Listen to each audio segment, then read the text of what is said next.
Hello, hello. Welcome to another episode of Building a Leadership Mindset podcast. I'm your host, Nikki C. Super excited to be here with you today. We have an amazing guest who's doing amazing things, and I can't wait for her to share her story. But before we get into that, let me just thank our sponsors, Carolyn Bob Green with Training You to Succeed. We have Julia Noah with Breathe Capital Planning, and we have Top Fox, our sponsor for are Taking Off the Shades, which this special guest is one of our authors for that book. Super excited to bring her on. I met this back in 2023 when we were writing the Warrior Women series book, Turning Your Life Lessons into Legacy. She is none other than Cathy Lansku. She is a certified master life coach who specializes in grief, relief, and growth. She is the host of the Bold and Brave TV's The Talk Shop with Coach Cathy, co-author of the first edition of Warrior Women, and associate minister at Geneva Community Alliance Church. She is an up-and-coming author and inspirational speaker. She's not an up-and-coming author. She is an amazing author and inspirational speaker. Had the pleasure of having her as one of our VIP speakers at the Warrior Women Bomb Global Conference 1 last June in 2024, and she absolutely captured the hearts of our attendees and our audience, and she is here. Let's not wait any longer. Let's bring this beautiful woman up and share what she has going on all the way from where are you tuning in from, Cathy? I am in upstate New York in the Finger Lakes region. We have wonderful snow everywhere right now. It's freezing, but hey, that's part of the season changes, right? It's awesome. Beautiful. Absolutely. Absolutely. Well, we're used to the snow here in either upstate New York, Philadelphia, Chicago, where I'm from, but Desiree and I, who Desiree is the master mind behind Warrior Women. And, I went out to Miami with Marilyn Morales, who was also part of the series 2 of Warrior Women.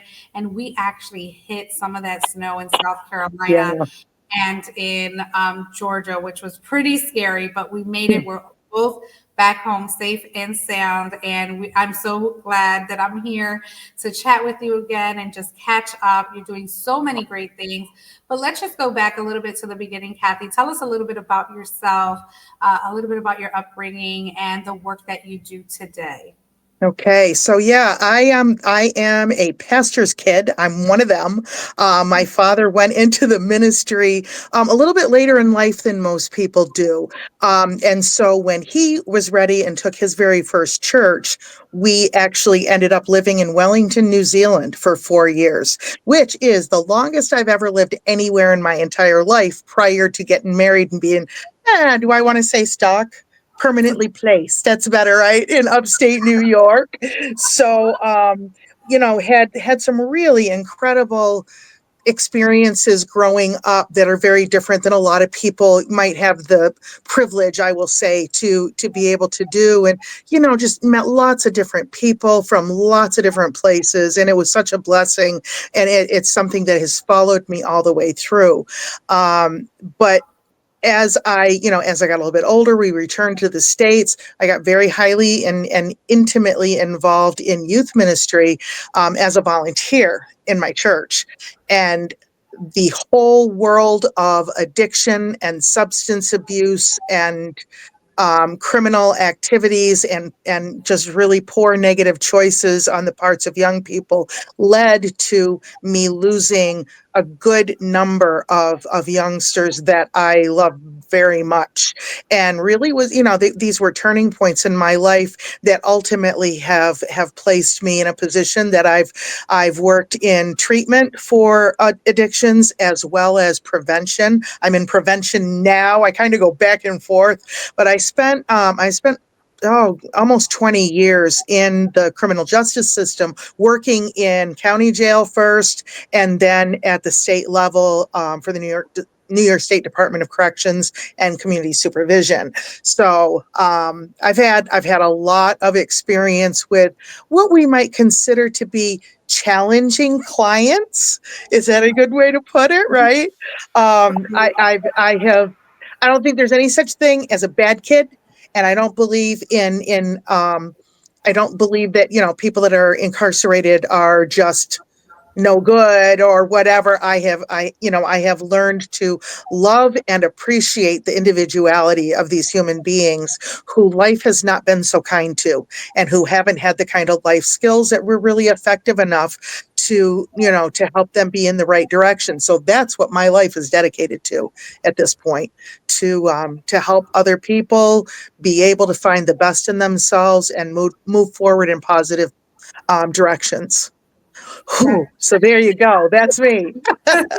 That is just a beautiful testimony, a beautiful story to share, that, just being, in different places in your life and being able to experience that, and, see someone face to face and just come to where they're at, and having that heart to say, hey, you're still loved, you're still worthy. Mhm.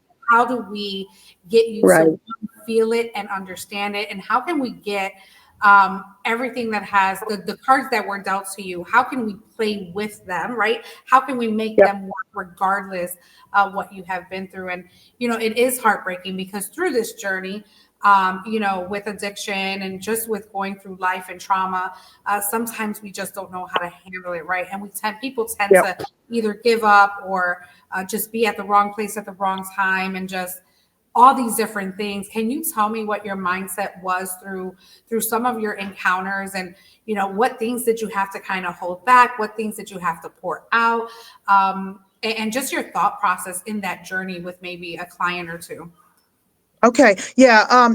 What really, the beginning stages of all this, actually, it kind of goes back to a particular kid and a particular group of kids that were in my youth group. I'm going to tell you 100 years ago, right? They were all, 13, 14, 15 years old or whatever. They're now all in their 40s. I am still in contact with a good number of them. The ones, unfortunately, who have passed or have been incarcerated, or, a plethora of really not so great circumstances. I decided a long time ago, and I'll tell you right now, this is just a little freebie, just with your price of admission, right? Don't put off what you should be doing. Don't put it off, because I really, I have a very strong spiritual connection. I believe that God speaks to me about what my purpose is, and has directed me to find that. And I believe that that's the case for all of us when we find that spot. When the first one of my kids that was in my little church youth group in the middle of, upstate New York, little tiny community, the kids started dying. Um, it's there were, oh my goodness, there were 5, I think, by the time this whole kind of group had gotten into their very early 20s, just turning 20.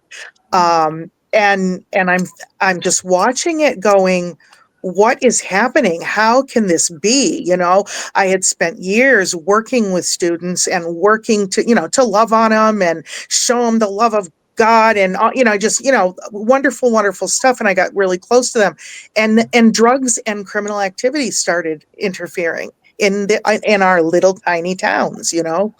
Um, and at the funeral of the first young man that died, his name was Rusty. And at that funeral, I'm just shaking my. I'm sorry, Rusty was the second. Bobby was the first one. I'm sorry. Honestly, there's too many, which is very, very sad. But God has used this, and this really kind of goes to what Nikki was just saying. Um, I was at Bobby's funeral, and I didn't want to look at anybody, and I didn't want to talk to anybody. I wanted to hide. I wanted to just spend the rest of my life crying. And, it went from poor Bobby and how could this happen to him, to like, how could I have worked with this young man and not seen what was coming, and the questions about what, how could this happen and all that stuff. And to make a long story short, God kind of took a hold of me a number of weeks later, because I was in a really, really bad place, it just stripped my faith. It stripped everything. And all of a sudden I just had this thought imposed upon my mind that things don't happen for a reason. Bible doesn't say that anywhere. Nowhere in scripture does it say everything happens for a reason. That's something that we throw around and we don't really understand as well as I feel like I do now. It says all things come together for good for those who love God and are called according to his purpose. What does that say to me about this circumstance? It says that Bobby's life mattered. He's not here to give that message, but I am. And I'm not going to have this young man die for nothing. This is not going to happen for nothing. There has to be something God has in this, that his poor choices that led to his demise can help and impact in a positive way somebody else.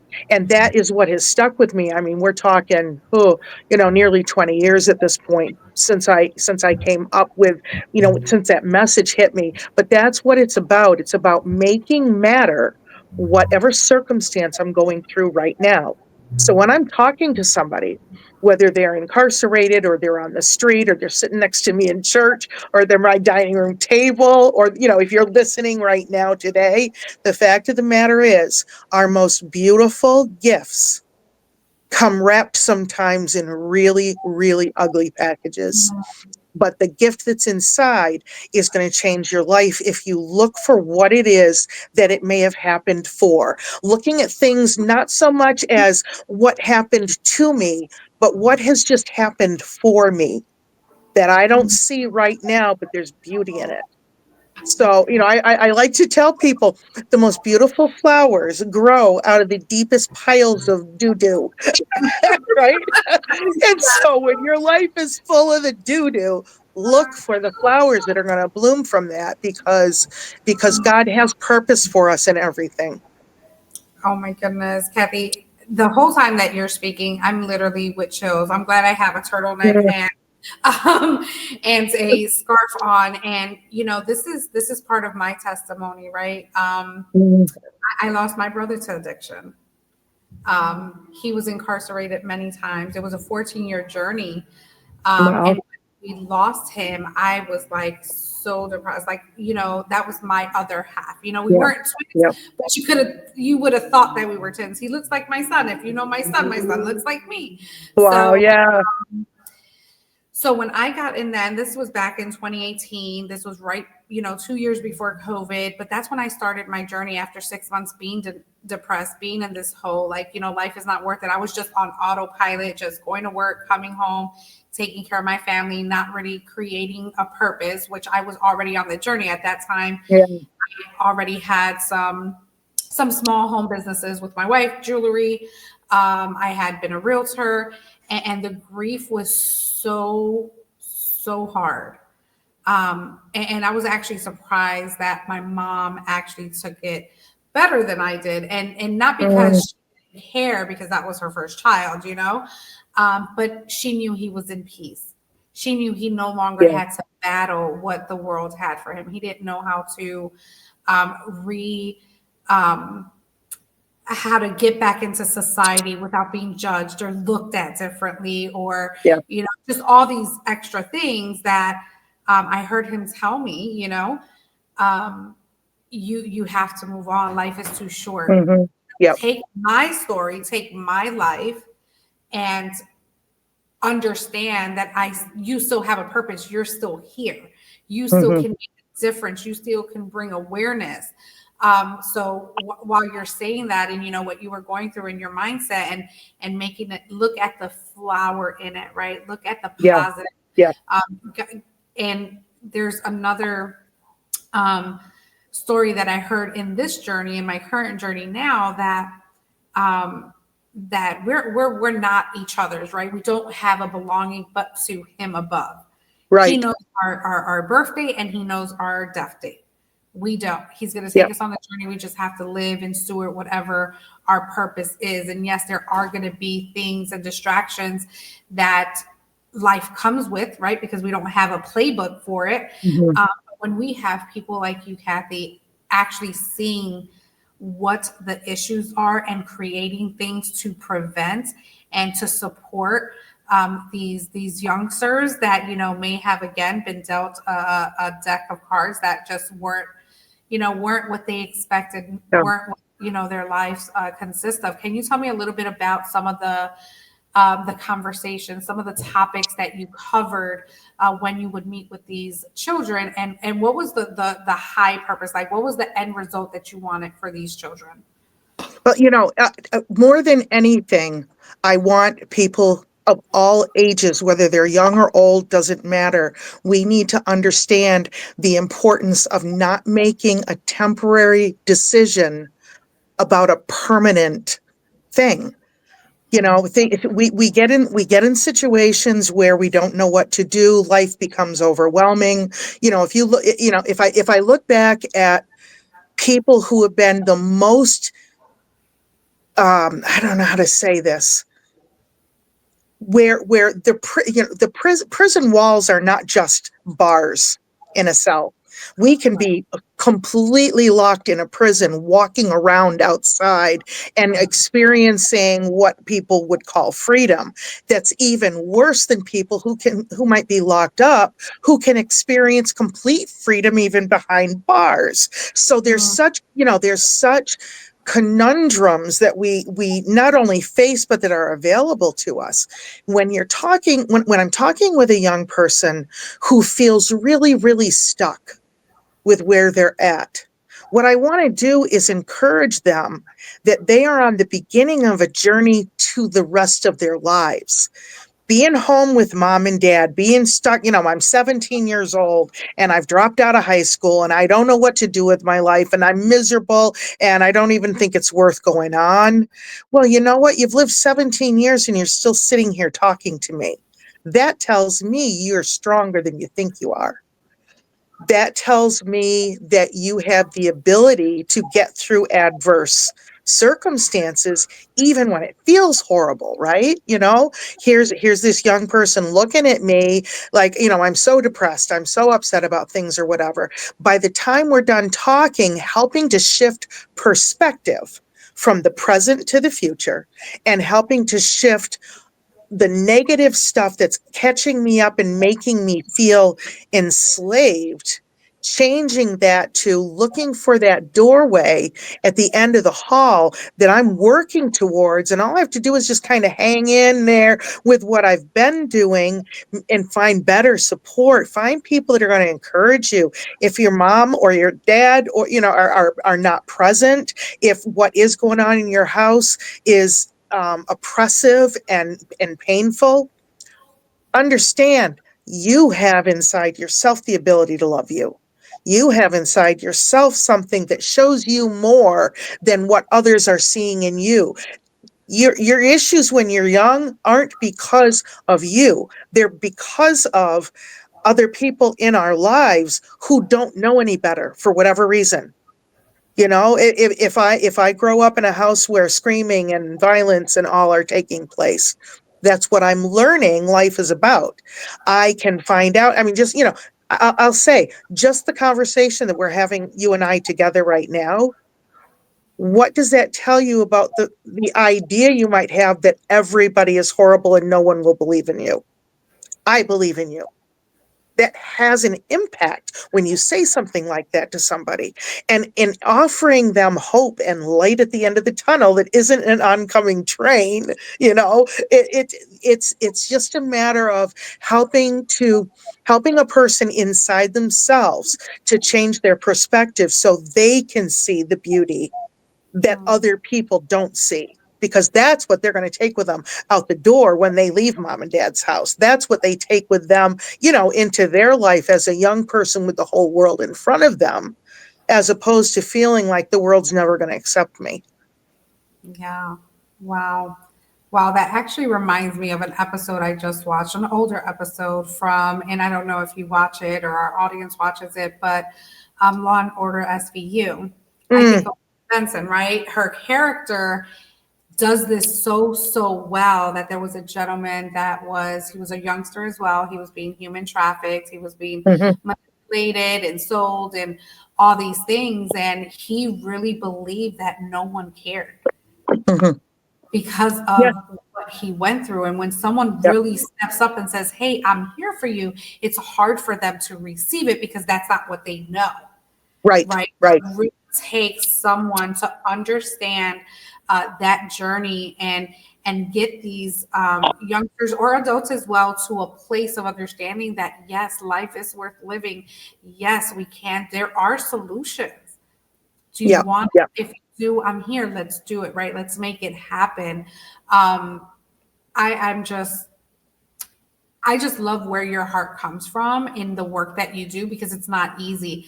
Tell me a time Mm. where, again, just going back, like, how do you keep your sanity, right? How do you not, like, how are your days when you get home after this? How do you have to, how do you handle it? Because that's so hard. Like, I would be I'd probably be, and I'm a ball of tears already. So Yeah, it would just yeah, be heartbreaking to see. And I'm sure you experienced that. But just tell me, how did you balance that? yeah, yeah. I have to give credit to God. I don't know any other explanation because in human strength, there is no way. I wouldn't be able to do this. It has to be something from something bigger than I am. I spent more than 10 years, rather, almost 12 years working in the Department of Corrections. And I worked anywhere from medium to ultra max security prison. Some of the individuals that I worked with, I've worked with murderers who are, not, I wouldn't call them, what's the word where, it's not somebody that like is just doing it all the time, but Mhm. people that have killed people more than one time in their life. Right. Gang members, multiple time rapists, murderers, people that are the most difficult and the most violent, just really, really the worst of the worst. And I can remember when I watched um, Silence of the Lambs the first time. If anybody knows that movie and knows that story, when Clarice is sitting in the chair opposite the glass wall between her and Hannibal Lecter, she is talking to him and asking him questions. And I'm watching that. People, the people that were with me watching the movie, they're like, oh my God, how can anybody do that? And I'm sitting there going, I want to be Clarice. I want to talk to Hannibal. I want to find out what happened to him that brought him to where he ended up.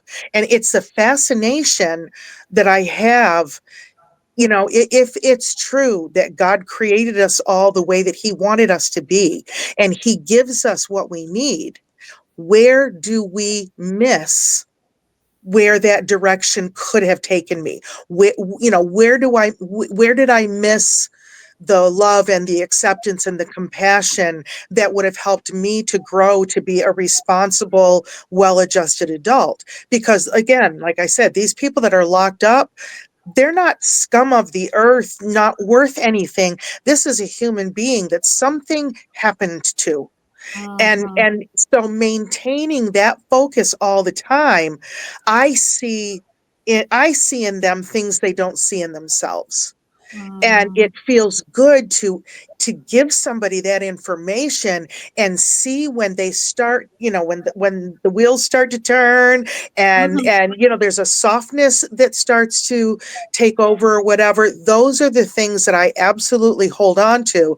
And I always say the worse they are, the better I like them. And that's because when somebody's really, really stuck, you can see their progress so much more clearly than somebody who's kind of got it together, and they're learning a little bit here and they're learning a little bit there. But when you're talking to somebody that's truly broken, you can see them mend. You can Mhm. watch that healing process, and it's absolutely amazing. So I may meet somebody in the beginning that just their story breaks my heart. I hold it together for them while I'm there. I will not ever show the shock that I might feel, or the, I will not, because I need to offer them a normal conversation. I Mhm. don't need to tell somebody my deepest, darkest secrets and have them go, oh my God, how did that, I want somebody to just listen to me. Like I went to the grocery store yesterday and picked up some milk. There's no shock in that, but the things that I have been told are above shocking. So I'll cry on my way home in the car. Yeah. I'll be exhausted when I walk in the door, but I also know, tomorrow is another day. I was able to give something that day that might help. I can't fix you, but I can sure tell you that you can fix you. So even if Mm. I never saw you again, if I could have gotten that message to you, I feel like I've done something that helps somebody go in the right direction. Oh my God, that's just so beautiful. Such an important topic because, again, our world and our society today is really struggling Mm, with this, right? It's an epidemic in itself, in yeah, all over that's the the truth. country, Yeah. and people need to be given the benefit of the doubt. Again, going back to finding that root cause so that they Hmm. understand what triggered that, because sometimes they Hmm. don't know. Sometimes they suppressed it so much Right. that Right. it's when we really want to grow and we really want to get to the root of the cause, we have to actually go on that reflection Yeah. journey. Yeah. And it's going to hurt and it's going to be painful because you don't want, if they're already at a certain spot, you don't want them to have to relive it. But unfortunately, we have to relive it to really Yeah. see where it came from. So, what is your biggest success story from one of your clients? You don't have to really share anything specific. But yeah, I Um, would I wouldn't necessarily say names, but I can tell there are, oh my goodness, there's lots of them. But one of them in particular, I can tell you her name because she unfortunately is no longer with us. So I just kind of, spoiler alert, here we go. But I met a young lady at Willard Drug Treatment Center, Willard Drug Treatment Campus, who was going through the shock incarceration program that I worked at the time.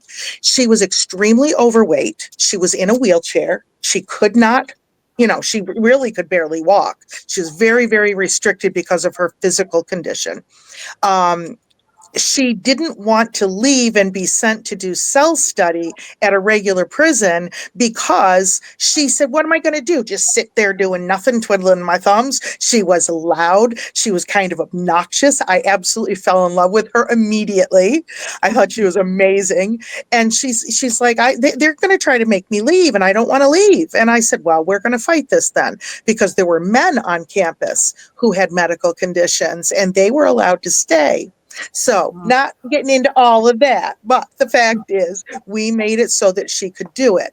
And the end of this is that Roxanne graduated 80 pounds lighter than she was in 3 months' time, and ready to not run, obviously, but they had a 1 mile run that the participants would end their time there with. It was a 90-day program.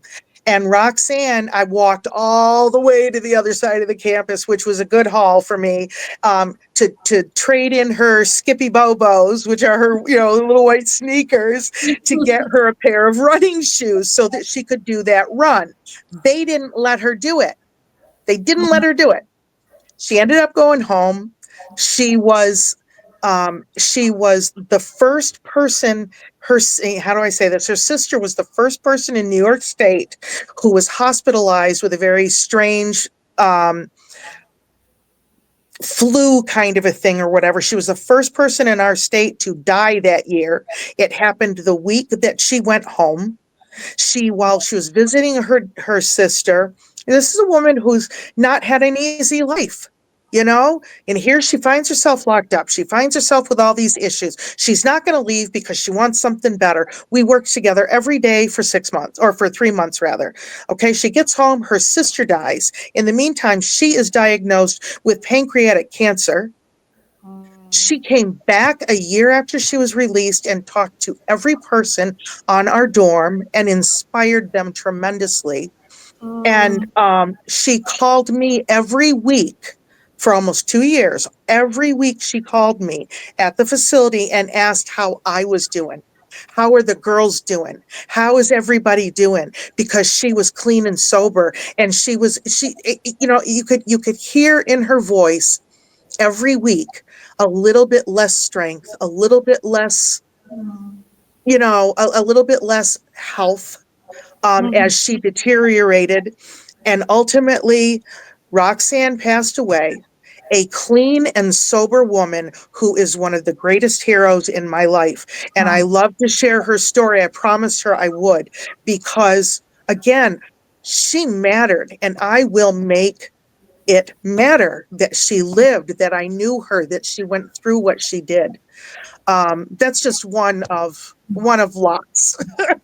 Lots. Thank you But so much for bringing that story here at Building a Leadership Mindset podcast. Oh my goodness, I'm almost in tears. You can probably see the little pinkness yeah, and redness I have, and I have my yeah, tissues back there. But thank you so much for sharing that, and her name will continue to live on. And Roxanne was her name, right? yes, What a Roxanne. fighter! What a fighter! She Yeah, knew it she was from the mark. amazing.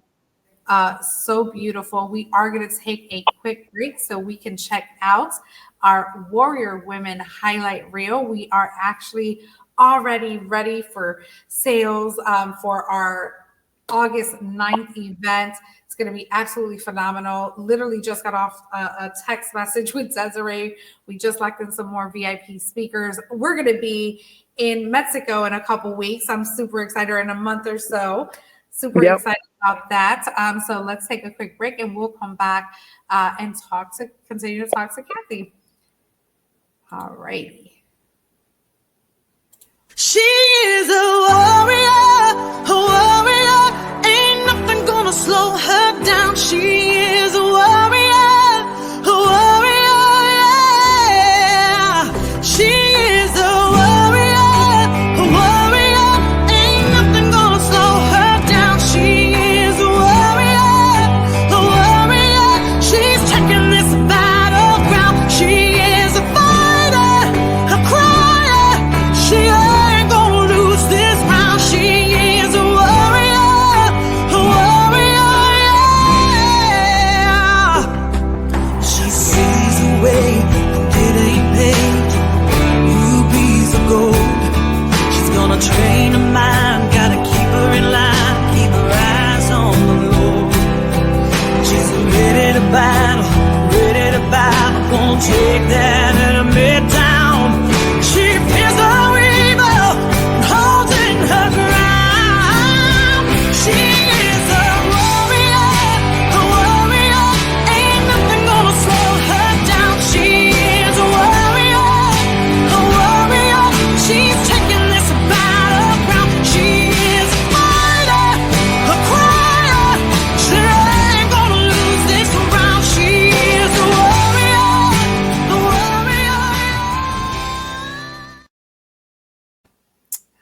Hello, Cathy. Yeah. We are back. How does that video make you feel every time you watch it?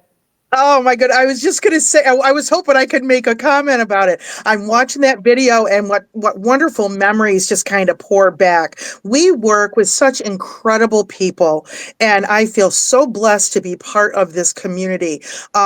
It's so important to have people in your life who support you and are positive. Just like I said, what was missing, what's missing in so many people's lives is what is provided by this community. And if you don't have one, go get one. Yes.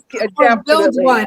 Yes, Yes, yes. absolutely, Cathy. Oh my goodness. And just having you part of our community, and you joined us here in Philadelphia at our 2-year anniversary where we celebrated Yeah, everyone just being part of our taking off the shades, just everything that we're building together, and to see and having the conversations where it's like, oh my goodness, like I just need something to happen. I just need something to yeah. happen.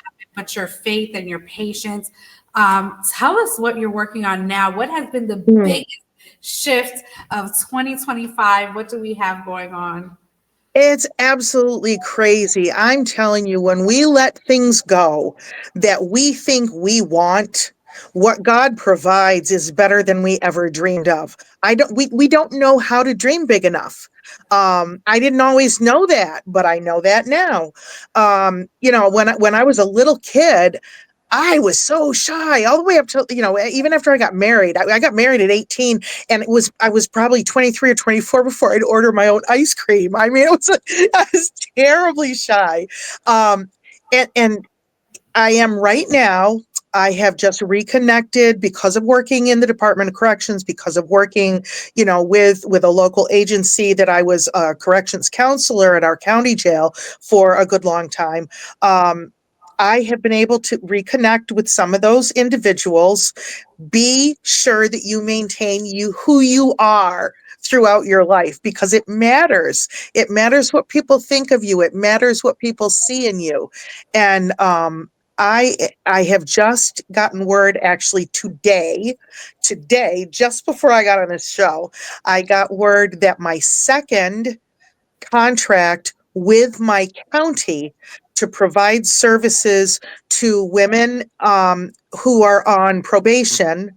We're doing what's called, we've called it Diamonds, a woman's group, and it is specifically directed to serve and support women who are, have a history of incarceration, of trauma, of domestic violence, of criminal activity, of substance abuse, all of those things. We're working in conjunction with my own coaching business, as well as the Council on Alcoholism here in Geneva, which is where I work now, and probation, and a local treatment agency, all of us working together to offer this series to women, to let them know that they are valuable, that they matter, that what they've gone through it needs to be looked at as strength, not weakness, that, point out their abilities and all of that stuff. So that contract today, I just found out, has gone through and been approved by the county, and I am so excited. The first one happened just a few weeks ago, and that's again with our county, for a program called On Track, which is something that I will be working with juvenile offenders on probation in the county. And, helping them to kind of find their way and figure out what to do with their lives, and find the best in them.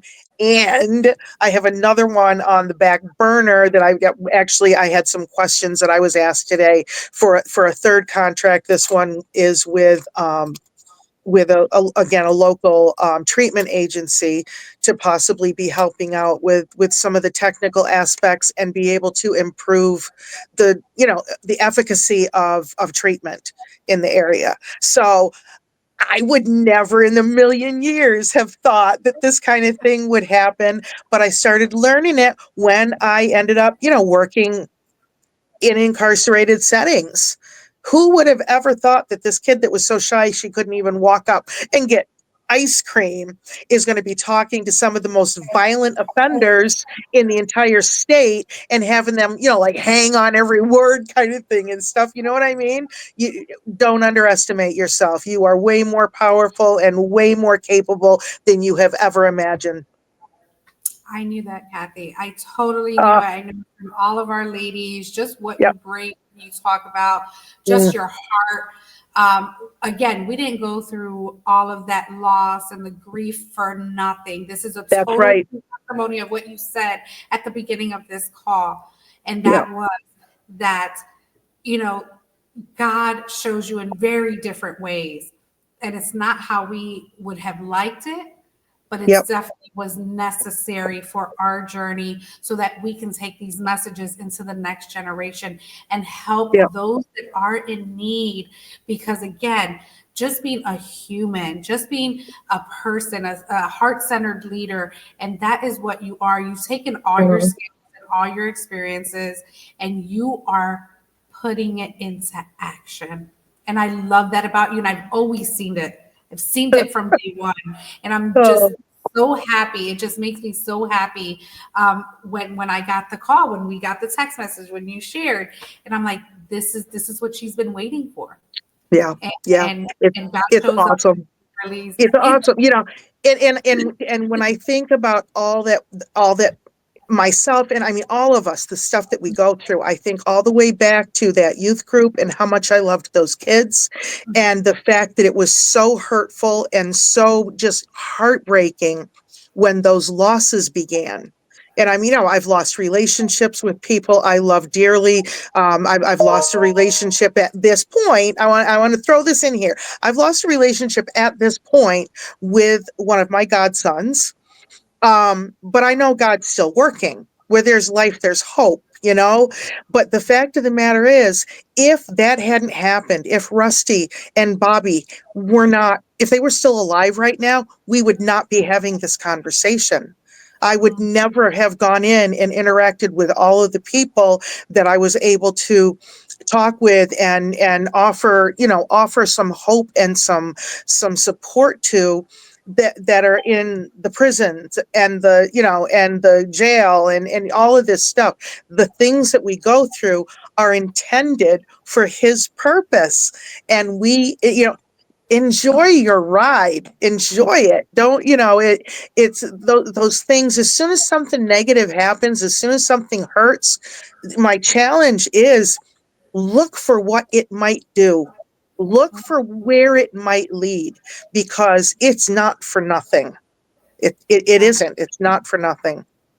Wow. And that leads me to a very powerful question, because when those things happen, our first reaction is to give up and throw the towel.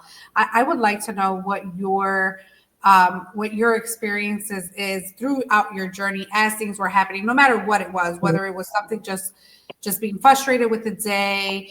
It could be anything, not just the losses, but at any given time, share how giving up came up in your life, because I'm sure it all did. For all of us, it did. Am I really doing what I'm supposed to be doing?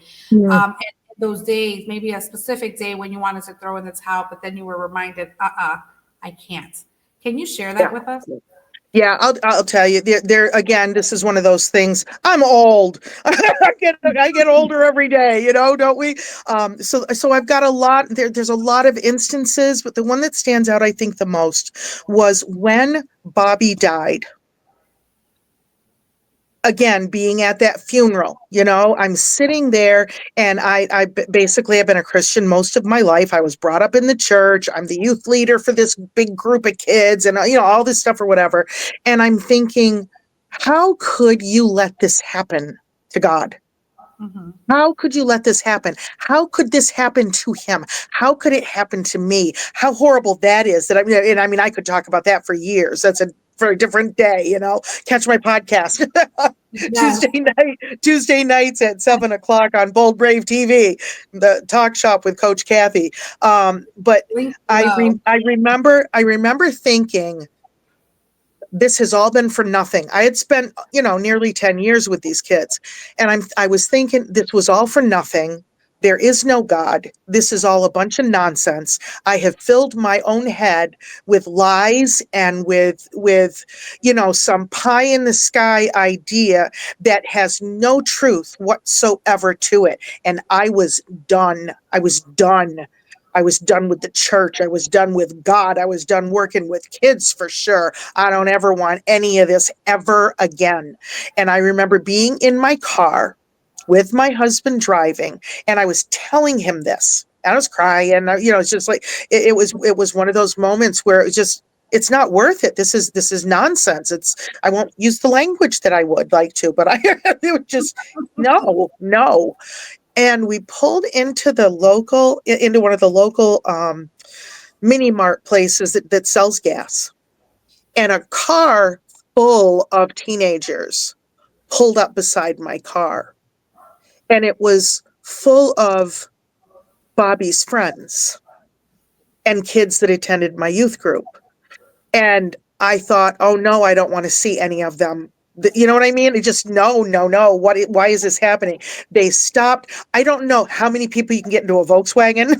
They had that freaking car so full. I can't believe it. And, it could have been that God multiplied it in my mind. I don't know. But I was yanked literally My car door was opened. I was yanked out of the car. They all surrounded me and were hugging me and saying, "We don't know what we would do without you." Now I'm going to cry. Yeah. And this was, I had just gotten done telling God, who I would now am thinking, you don't even exist. This is all nonsense. Then that happens within 3 minutes of those words coming out of my mouth to my husband. Y'all can call that coincidence if you want to. I can't be convinced that is one of so many times that God has made his presence so very clear to me that I cannot not believe. It's impossible. I can be shaken, but I ain't gonna be broken. That ain't gonna happen. You can shake me all day long, but I ain't coming down. It's just once you find that and there's nothing that's going to stop you other than yourself. And we can do that, boy. We can put the brakes on, but I don't even think God lets us stop permanently. He hasn't stopped me permanently, and I should have been stopped a lot, Just keep going. You got to turn into the what's her name? Is it Dora? Just keep swimming. Just keep Oh, swimming. yes. Yeah. Dory from Yeah. Oh, yeah, not Dora. She's the explorer. Yeah. I Oh gotta my grab a tissue. Oh goodness. goodness. He just does that. Mm. And at the moment, sometimes we don't realize it. Yeah. That those signs right there, because you could have taken that moment and just totally like ignored it. You could have said, husband, let's go to another gas station. I just don't want to. But you stood there and you're thinking it, but God put them there for a reason. Yeah. Well, and Brian had parked the car. So I was alone in my car. And I saw them coming and I said, "Don't you leave me. I want to get out of here." He said, "I'll be right back." So he let, it went. If we think things like that are coincidence, we are missing the boat. Yes. Take things for what they are and recognize it doesn't all get fixed in a minute. It takes time, but there's light there, and we got to keep moving towards it. No, absolutely. And in the dark, he is always lighting it up. That's right. That's how it is. When we're in the valleys, that's when the greatness is pulled out of us. That's when we are shown what truly matters, what our biggest why is. Oh my God, this has been absolutely phenomenal. How can people get a hold of you, Cathy? Where can they find you, connect with you? How can they support your mission? Please share that with our audience. Yeah, I've got a website that's listed. I believe it's scrolling across the screen there. It's makeitmatterministries.org. And that'll take you to the website, and that shows how you can contact me. My email is makeitmatterministries@gmail.com. I will give the phone number for my business. You can text me or call me, whatever. I am at area code 585-577-7715. 585-577-7715.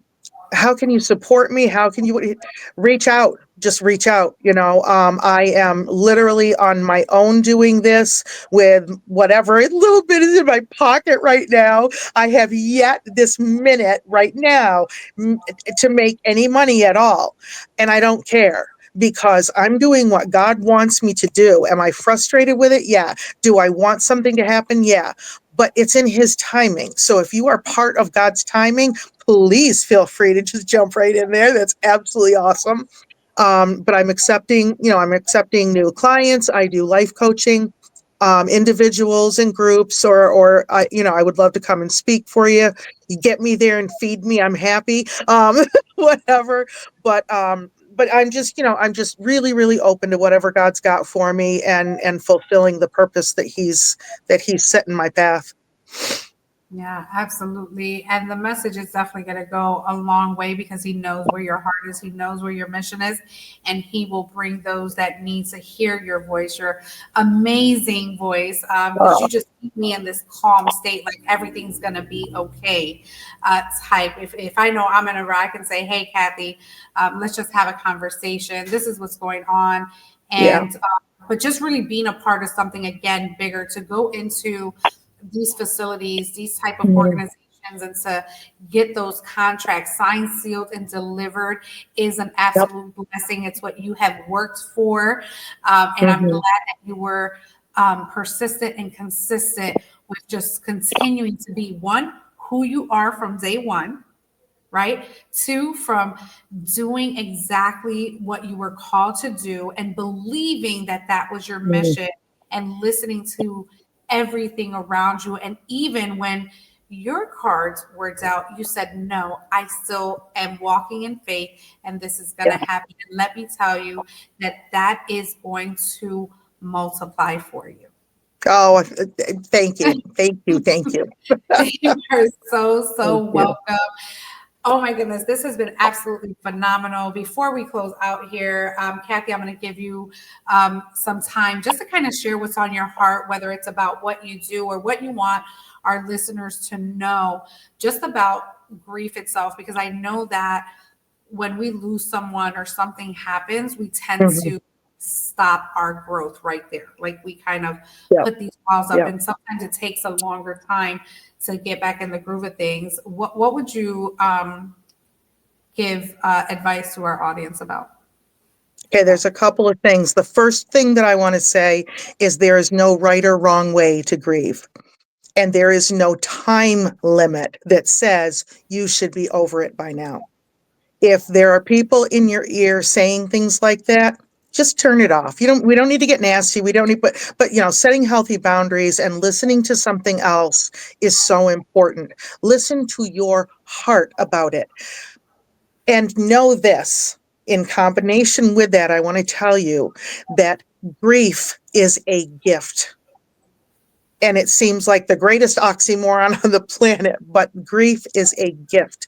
It gives us the ability to recognize how much someone impacted my life, how important they were to me, how much how much closeness and bonding and intimacy that we shared with another human being, that it hurts so much to think that they're not there anymore. They are there. They're just not there the way that they were. They're within a breath. They're within a prayer. They're within just reaching out my hand and knowing that that person and the essence of who they were still is. I don't even like to say who they were. It's who they are. And they have given us the ability to take what they've taught us and share it with other people and exemplify that in our lives. I can't think of a greater gift anybody could receive than that. Mm, that is a powerful gift. I've never seen it that way, but I can see it that way. You know what I'm saying? Because I feel like the loss of my brother was my gift, because I don't Yeah, think Bum will be here today. I didn't yeah, think I had it in me. I didn't know how to live after that. But hmm, knowing that, one, life is too short. yep, Two, life is worth living. And three, when you get to really be in your purpose and you get to meet amazing people, just like yourself, Cathy. And now mm, I have an extra soul in my life that I can lean on, that I can work with, that I can do life with, that I can share memories and moments and all these things. And just a simple conversation like this, just to help the world a little bit more at a just time. that little piece, right? Just Yeah. that little piece, and again, when we think about them not being here anymore, I'm closer to them in my heart and my soul all of these years now than I ever was physically when we were together. So Yeah. it's just, it's about perception and what we choose to work towards. Absolutely. So Yeah. remember, listeners, grief is a gift. And if you are still not sure how that looks like in your life, definitely outreach to Cathy. If you work in these type of organizations anywhere around the world, because I know she's working in New York, that's where she physically lives in. But this needs to be a nationwide initiative across all platforms, across all things. Let's, get our next generation hope. Yeah, that's right. That's right. Thank you so much, Cathy. We are going to share our recap video from that 2-year anniversary of Ladies of Leadership with the amazing ladies that are doing amazing work in this world. And connect with her, connect with us, let us know what's going on. You can subscribe. If you feel like someone needs to hear this message, please share it, comment it. Don't keep it to yourself. The worst thing we can do is rob someone of an opportunity to grow, to hear the message. And we just don't know who needs it. But when we share it, we know that we've done that good deed to make sure that it continues to reach the masses. Thank you, Cathy. It's been an absolute pleasure. Stay on the line in the back, in the green screen, and we'll be right back. Have a great day. Thank you so much. You are so welcome, love, and thank you for listening to another episode of Building a Leadership Mindset podcast. And as I always say, make it count. I am here at Mummers Museum in Philadelphia celebrating Bomb Global's 2nd anniversary celebration. The women who showed up today are leading in their respective industries, and they're ready to not only get inspired, but empower and inspire you. So from all of the speakers, I have gotten something out of it, not to be stuck and to move forward. And this just encouraged me to start up again, to take that 15 minutes a day and to make sure that I restart that podcast, that I start writing those chapters for that book, that I get out there and I do what is inside of me because there's somebody else waiting for me. I have been a member of Leaders of Leadership for about a year now, and it's been my pleasure to be attending here in the 2-year anniversary with Ball Global, having this amazing group of women and community all together, empowering, inspiring, uplifting. It's been such an amazing experience being here with all this powerhouse. It's just so beautiful, and I'm so blessed that I was part of this group. Together, we empower each other. Thank you.